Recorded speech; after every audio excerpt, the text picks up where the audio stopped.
Hi, this is Steam Streaming Activity and I'm back with more Warhammer 40k Rogue Trader. Last time we had our conversations with our crew, meaning Abelard, what was it, Idira, and... no, we did not talk with High Factorum just yet. Oh no, we talked with our Voxmaster. And today we'll continue with interrogation of our crew. I most likely should have peppered this out throughout, well, the first couple episodes, but now I have the chance and I would like to just push it in a couple episodes just to talk with everybody. And then we can mostly forget them until their personal quests. So yeah. The corpulent man in lavish clothes bows before you, not without difficulty. A sabre skull wears over his shoulder, while the fingers of his augmented hand drum against the sheaf of paper he is holding, and he regards you with attentive interest through the lens of his magnifying implant. Greetings, your ladyship. Janris Danrok at your service. Yeah, I found the right voice again for him. Well, we know what he does. He's our High Factorum. He's our main supplier for the ship. Oh, okay then.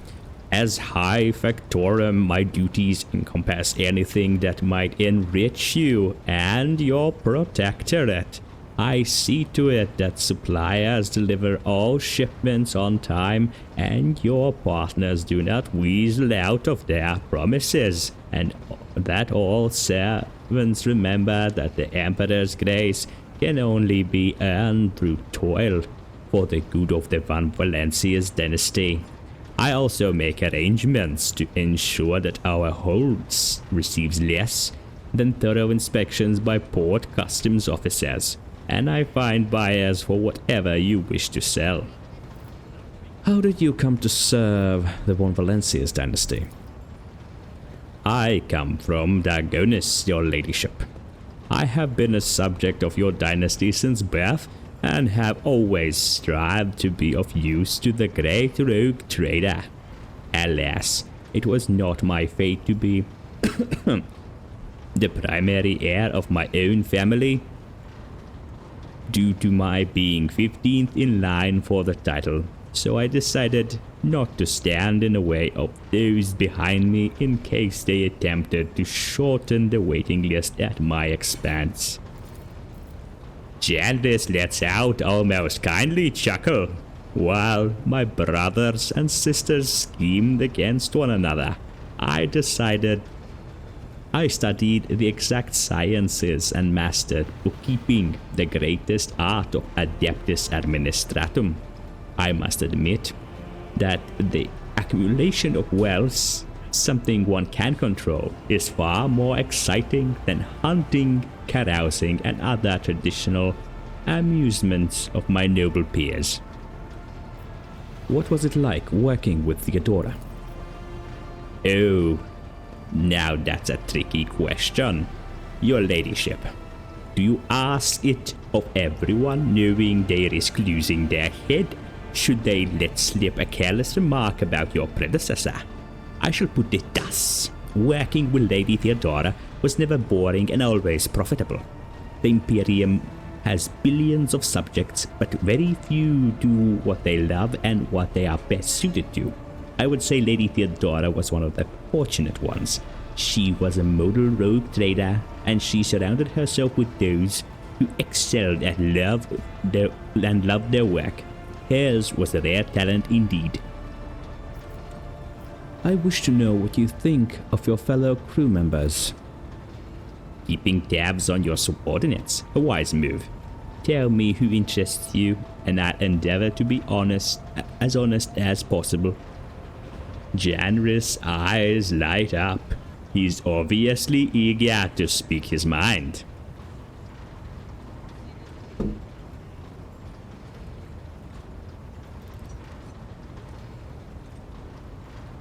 Tell me, what do you think of Seneschal Abelard Viserion? Lady Theodora managed to do what even the Imperial Navy could not teach Master Viserion to carry out orders that he fundamentally disagrees with. I do not know what method she used, but the result is impressive. Having said that, there is something else you need to know, Lord Captain. Your Seneschal is capable of being someone far greater than a mere conduit of your will. He possessed the cunning and experience to run the Protectorate passably whenever Lady Theodora was away, and that really is saying something. Keep an eye on that old officer, I say, or alternatively turn him into a faithful ally. I'd like to hear your opinion of Conrad Voidware, the former Master of Whisperers. I hope I never see him set foot aboard this vessel again, not even as a servitor, although he would be able to do at least some good that way. Someone has to clean the latrines after all. The Factorum's bloated face grows stern. He gave us all quite a fright on that ill-fated day, Lord Captain. And still, to speak candidly, I never enjoyed Master Voidware's company, but I believed him to be a man who knew how to do his job. Regretfully, I was mistaken. It turned out Conrad lacked the most important quality of a Master of Whispers: unwavering loyalty to a rogue trader, and his failing came to light in the most deplorable manner. What do you have to say about Voxmaster Vigdis Tolliman? Ah yes, the Voidborn. You know, in my family we used such creatures as quarry whenever we went hunting. Mutants are the bane of humanity. An unseen tumor that threatens to end us all. But I digress. In a brief time Tolliman has spent in the post of Voxmaster, I have not noticed any significant flaws in her character, or anything that would make me question her professional qualities. Needless to say, she is very diligent, as is any Voidborn seeking to earn their master's affection. I believe you can trust in her skills and loyalty. I wish to discuss something else. Let's see what else we can ask him. So, I want to know more about the people who buy or plunder. Of course, Lord Captain. Who interests you exactly? We must often deal with the followers of St. Drusus, the Explorators, the Casbala Commission, or Emperor forgive us, the Fellowship of the Void. What do the followers of St. Drusus acquire from us? The Drusians still hope to bring the Cronus Expanse into warm embrace of the faith, just as their flock hopes to receive the aid of the Drusian missionaries. Each crate of food, shipment of clothes, or box of medicine marked with your seal is a sign that the rogue trader herself believes in the sect's future success. Reverend Hieronymus is the first among the Drusians and is most often seen in Footfall's Grand Atrium, a gloomy fellow, but some almost believe him to be a saint. Tell me more about the Explorators. Members of Explorator Cognizant's fleet, which has been roaming the Cronus Expanse for a good while now. Omnissiah knows what they are hoping to find, but their acolytes regularly show up on inhabited worlds seeking bits of sacred knowledge, tracking down mechanical relics, and sniffing out xeno artifacts. If truth be told, supposedly they want to save the ignorant rabble from corruption. A tech priest named Opticon 22 does business with us on fleet behalf. He can be found on the docks of Footfall. I'm interested in Casbala Commission. Masters of the code trade, immortal criminals, and notorious crooks to the last man. The mission is but one branch of this mafia gang that has taken root in the Calixis sector. You can do business with them as long as you take the necessary precautions. They are led by Valadin Tokara, who recently appointed himself Liege of Footfall. Of course, he is a trusted ally of rogue trader Winterscale, but he will not refuse you. Another of the Emperor's anointed. If you wish to talk to Valadin, look for him in the Liege's Palace on Footfall. What is this Fellowship of the Void? Janris emits a laugh like gurgle. A pompous name, is it not? In truth, they are a gang of pirates who are forever squabbling over loot and territory. However, some of their little flotillas need supplies, or can take awkward cargo off our hands without asking questions. Of course, there's always the risk that these scoundrels will change their mind and attempt to board us instead. But so far, our macro cannons have managed to keep them in line. They say Riza Calavaria speaks on the Fellowship's behalf. The Adeptus Amesecus on footfall is rumored to be her favorite haunt. Amesecus, okay. I'll need to keep that pronunciation in my mind. So, why are we giving away our spoils to these people in first place? To profit from them, of course. Most of the things you will find during expeditions are complete junk to one such as yourself. But the less fortunate and affluent servants of the Emperor think them treasures, especially when they are bestowed by the rogue trader herself. Drusian fanatics and the pirate Cathros, Casbalica dealers and explorators, none will refuse our help in these dark and trying times. And there may come a time when we shall be the ones requiring aid, and it would be beneficial to have allies willing to provide it. I suggest we change the subject. Certainly, Lord Captain. So we don't want to bolster our retinue with extra fighters. We could create a character as basically a merc, as it is in most Alcad games. You can create, going through the same steps of character creation you use to create your main character, and create another. But that's just the NPC you create. Nothing real interesting. And we don't need to retrain anyone in our retinue, so we can ignore all these not issues, but options, and move on to the next person in our crew. Enough questions for now, I shall return later. I shall await your instructions, Lord Captain. Alrighty, so we've done with our favorite pompous nobleman. And let's head on to Master Helmsman Ravor. The tall man before you appears to be woven from tendons and muscle, blue veined snake under white skin, almost dough-colored. No, his white, almost dough-colored skin, and his scalp and chin are covered in cropped white hair. Yeah. His neck and shoulders are wrapped in wire that hint at the presence of neural connectors under his uniform. The officer's face seems to be twisted in perpetual grimace of annoyance and anger, but he greets you with a respectful nod. Lord Captain, Master Helmsman Ravor at your service. So we know who he is. He's our Master Helmsman. You're Woinborn, are you not? That I am. Born into Helmsman clan in the bowels of Chartist vessel. Studied the family trade until I was 15, then my entire clan was butchered in a mutiny by lower hold scum. They spared the younguns, of course they did. Kids with implanted connectors make great navigational servitors, but I was having none of it. They weren't going to make a servitor out of me, so I escaped into the crawlways, and then I spent months picking them off, one after another. Ravor stops abruptly. You got me talking up a storm. Anyways, yes, I'm a Voidborn. Finish your story, Ravor. Ravor stays silent for a few seconds. Not much to tell. I gutted everyone I could get to, and then I fled upwards to the middle decks. That's where the auger operators took me under their wing. They have apprentice helmsmen of their own up there. You see, nobody asked me any questions, so I stayed. I grew up, trained, got smarter, then ended up a junior helmsman.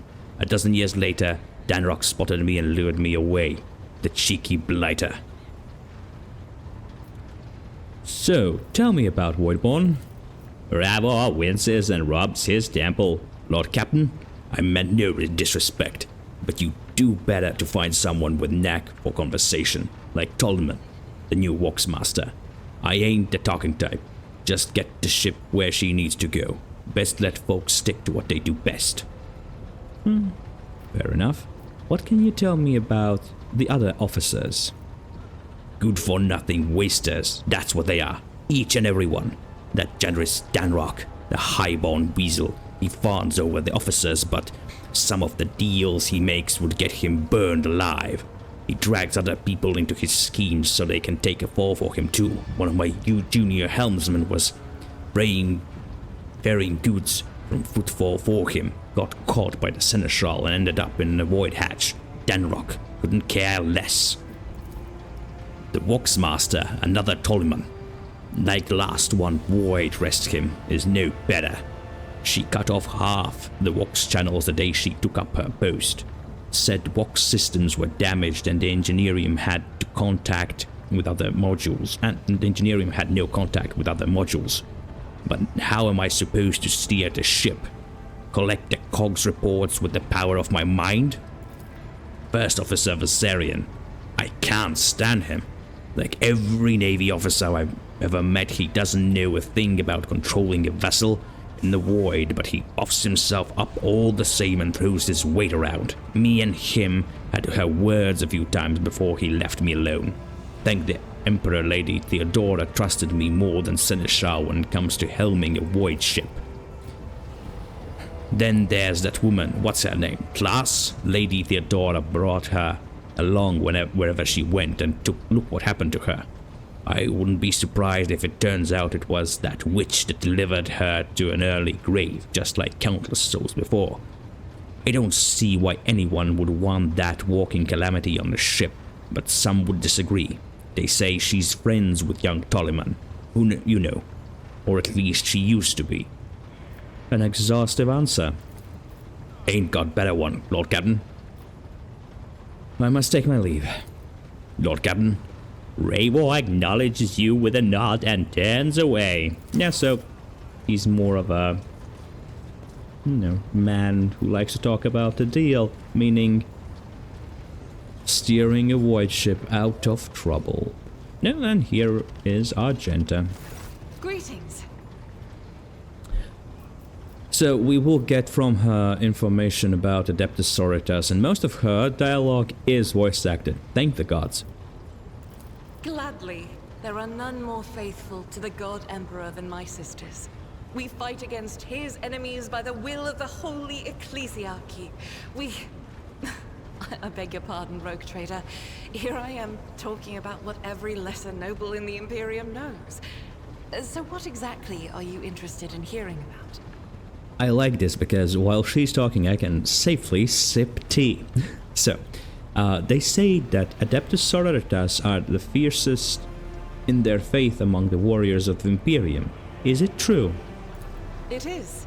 The Sisters of Battle are a fire lit by the God Emperor. They are the echo of his voice that travels through the dark expanses of the universe. We bring his wrath to heretics, mutants, and other enemies of humanity. We protect the faithful from the unholy and unhallowed. Sometimes with words, more often than not with a bolter. Are all sisters truly as faultless as you say?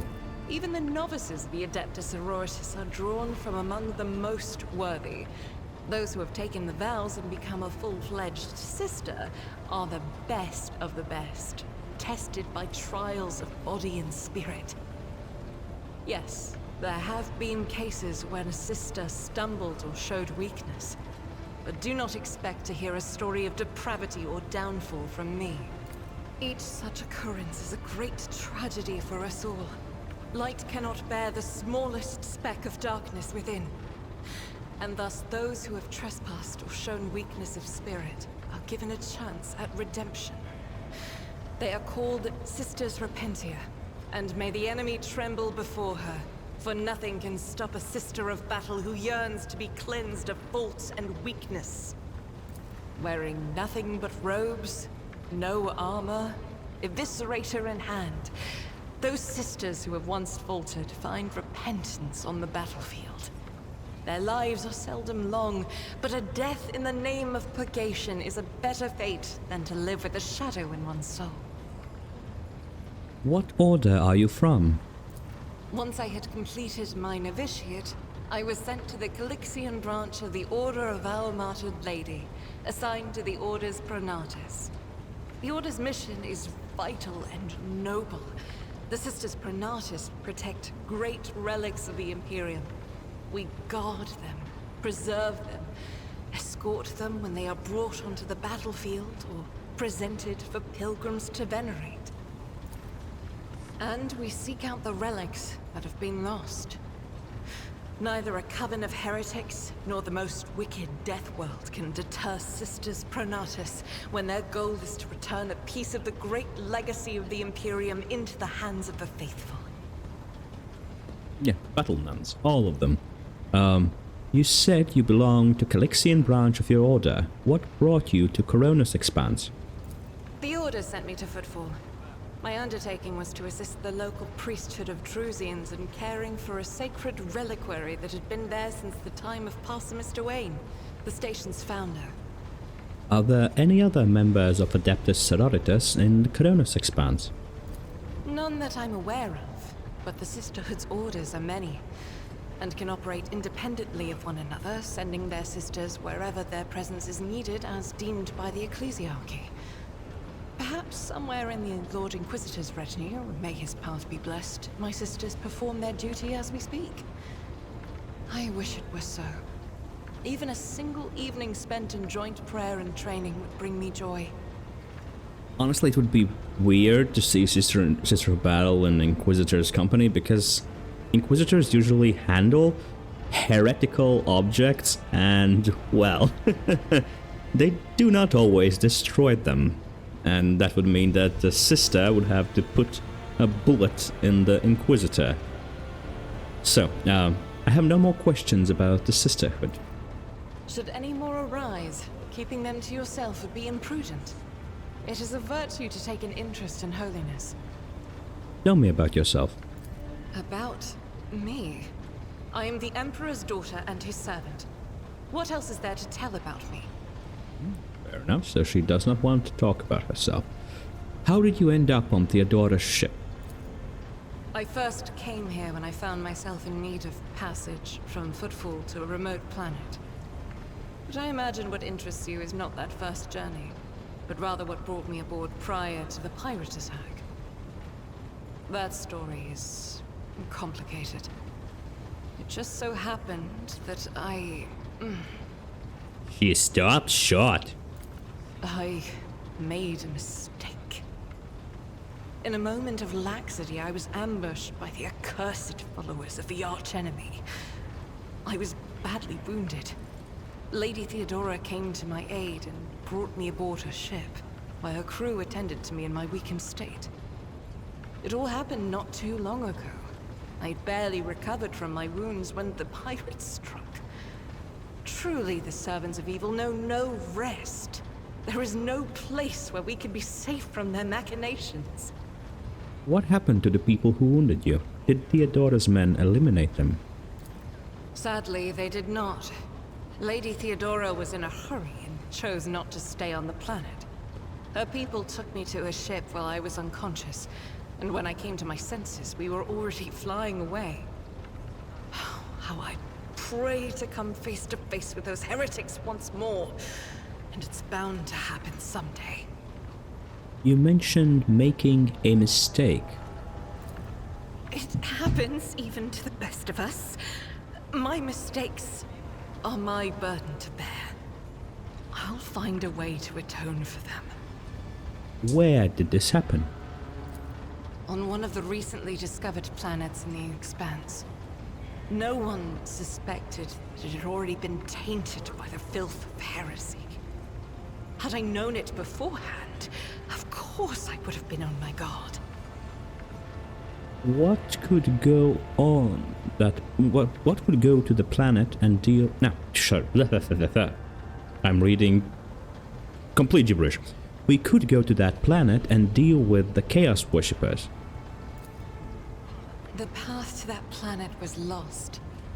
All the knowledge is gone, along with the previous navigator. It would take immense effort and resources to rediscover the route. The heir to the von Valanci's protectorate must have plenty of other issues to deal with right now. Perhaps later, when the skies above our heads have cleared. What was it like traveling on Theodora's ship? I hadn't been here that long. Just one journey from Footfall, and the other journey, the majority of which I spent in the confines of the medbay. I can't tell you much about the first voyage. I was more focused on prayers and ruminations than on the people around me, or the journey itself.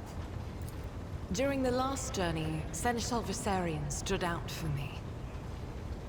He came by several times to ask about my health.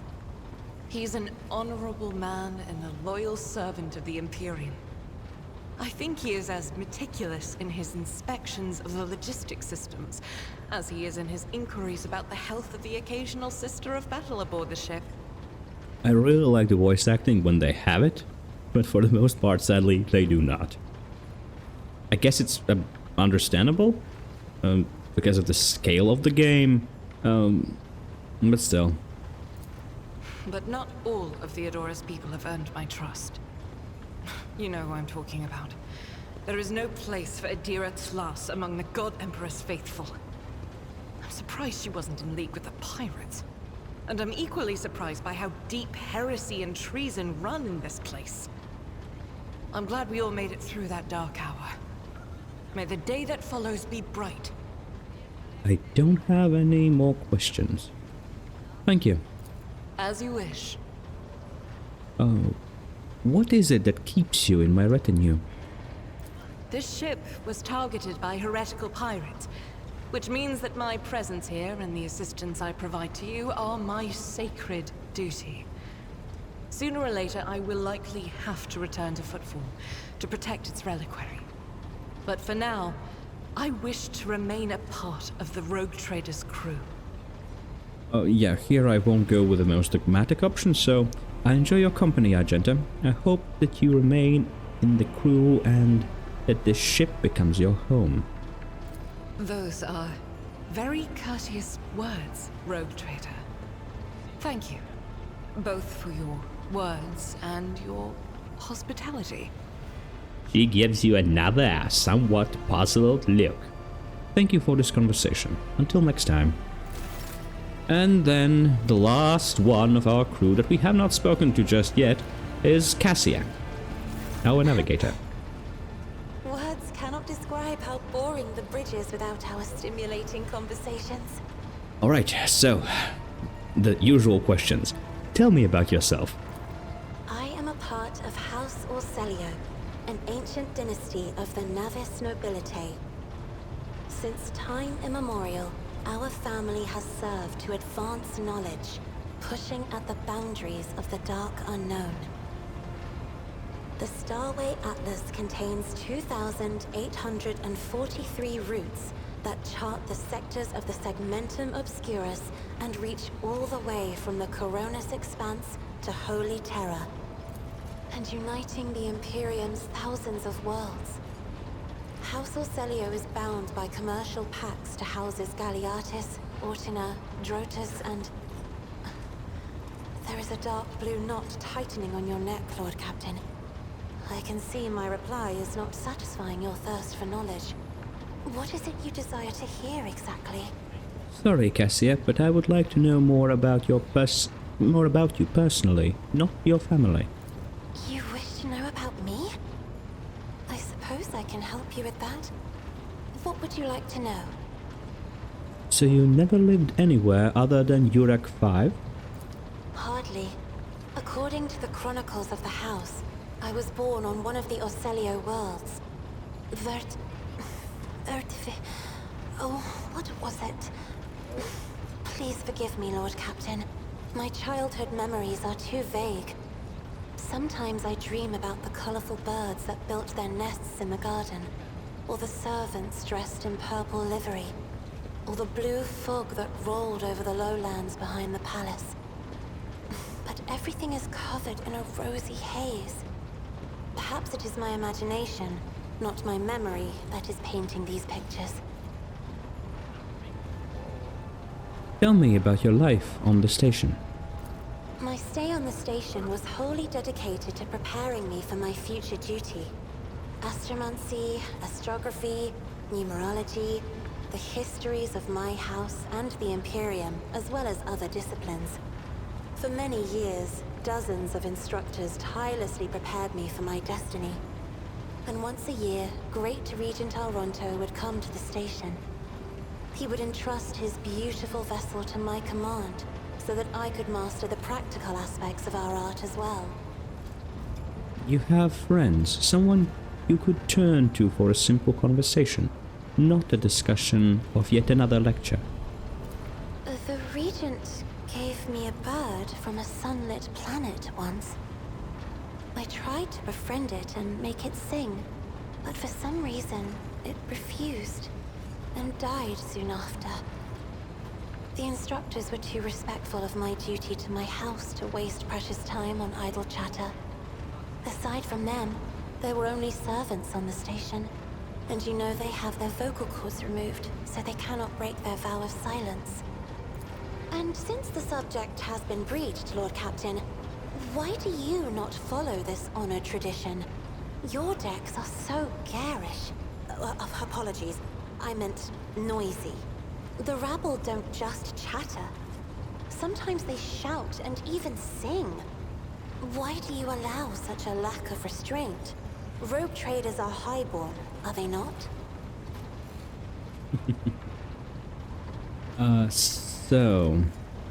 Let's go with the second one. A ruler cannot maim people just because it is in her power to do so.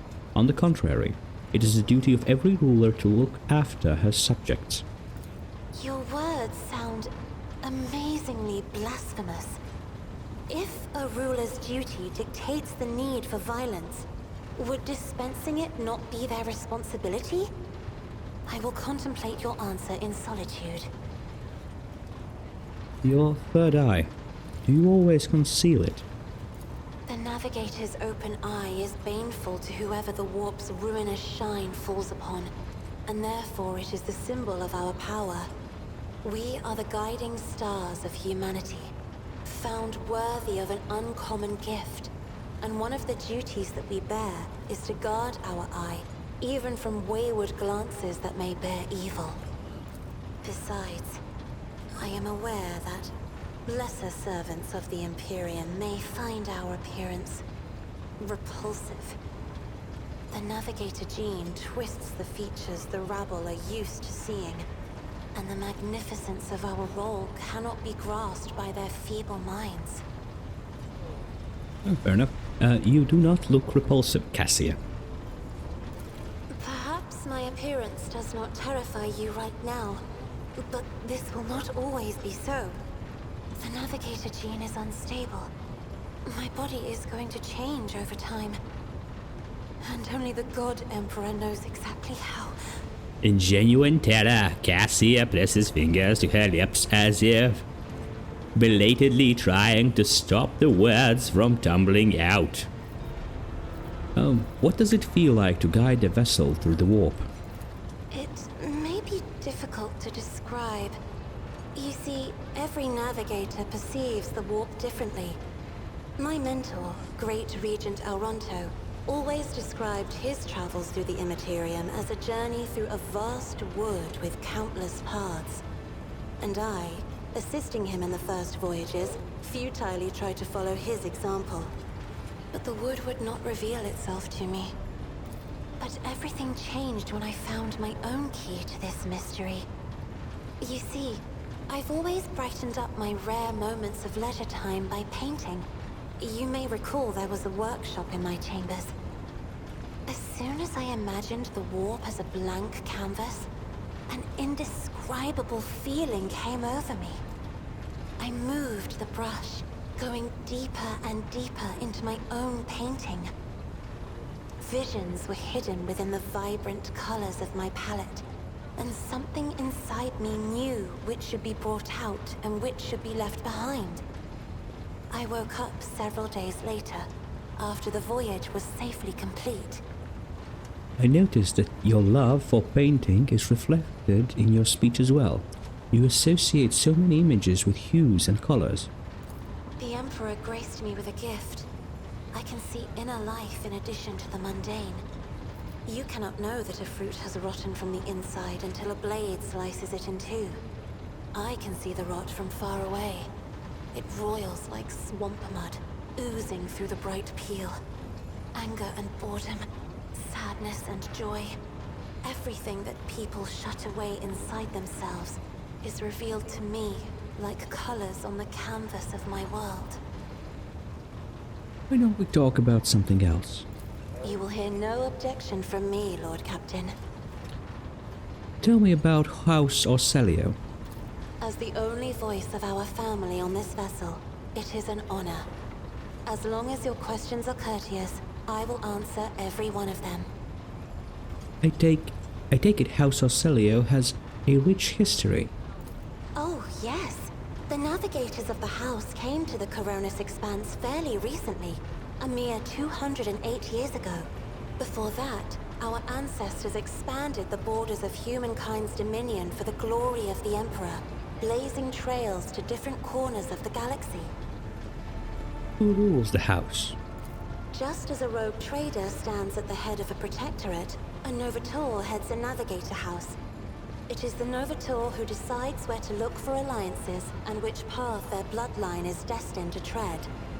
As for our house, the transfer of power to a successor is currently underway. In the meantime, Great Regent Argenta Orsellio is ensuring the stability of the house. You lived in seclusion on a closed station until Felek committed his sabotage? So then you must be the Novator's successor. So says Regent Argenta. Nothing is decided yet. Some people in the house become enshrouded in rolling grey clouds at the thought of me becoming the Novator. But even more are bound with dull leaden chains. They think I am not ready for such a burden.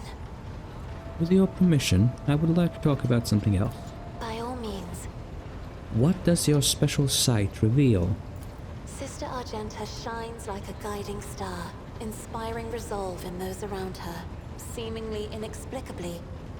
However, I see a dark and ugly fog billow behind her, contrasting sharply with her shining light. It burdens the Sister of Battle. It drags her down. Yet Argenta herself is hardly aware of it. Seneschal Viserion is among the few whose colors are a pleasure to look at. Whenever the Seneschal speaks, heavenly crystal clarity spreads around him. And whenever he is angered, dark blue clouds condense over him. And in his rare moments of joy, a pure gleam of sunset pink caresses the souls of those near him. Out of your entire retinue, Lord Captain, he is the only one I would trust with my life. Idira's emotions are like a maelstrom, bright, unbridled, enveloping her form like a wondrous kaleidoscope of colors. And as dangerous as a twisting warp storm. The riot of colors hides the truth from my eyes. What exactly is driving this woman? Is it her own will, or is it the Immaterium, Lord Captain? I guess, and I don't really know. It might be that when we gather more companions, Cassia will have more to say on this matter, so we might return to this conversation at a later time. This is where I must beg my leave. I have enjoyed your company. Thank you for the conversation. Yes, so now we have talked to all the available bridge crew. And we can return to the Coronis Expanse map. And return to our heading towards the, what was it, Ricard Philia, the prison planetoid, which we have not scanned just yet. But we will do so on the next episode. Because now, for a couple of episodes, we have talked to our bridge crew. They are shorter ones, so I don't want to interrupt anything that will happen in Ricard Philia, or just stop before we get there. So, I'll see you next time. This is Team Screaming Activities signing off.